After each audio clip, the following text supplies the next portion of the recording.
السلام علیکم دوستو، کیا آپ جانتے ہیں انسان کیسے کہتے ہیں؟ حضرت عمر رضی اللہ تعالیٰ عنہ سے پوچھا گیا کہ انسان اور حیوان میں کیا فرق ہے؟ حضرت عمر رضی اللہ تعالیٰ عنہ فرماتے ہیں کہ انسان وہ ہے جو ہمیشہ دوسروں کے لیے سوچتا ہے، اور حیوان وہ جو ہمیشہ اپنے لیے سوچتا ہے اور دوسروں کی کوئی پرواہ نہیں کرتا۔ یعنی انسان وہ ہے جو دوسروں کے دکھ کو اپنا سمجھ کر ان کے زخموں پر مرہم رکھے۔ انسان وہ ہے جو خود اندھیروں میں رہ کر دوسروں کے لیے روشنی پیدا کرے، اور انسان وہ ہے جس کے خواب صرف اپنے لیے نہیں بلکہ دوسروں کی بہتری کے لیے ہو۔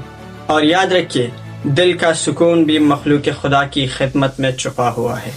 کسی شاعر نے کیا خوب کہا ہے کہ اپنے لیے تو سبھی جیتے ہیں اس جہاں میں، ہے زندگی کا مقصد اوروں کے کام آنا۔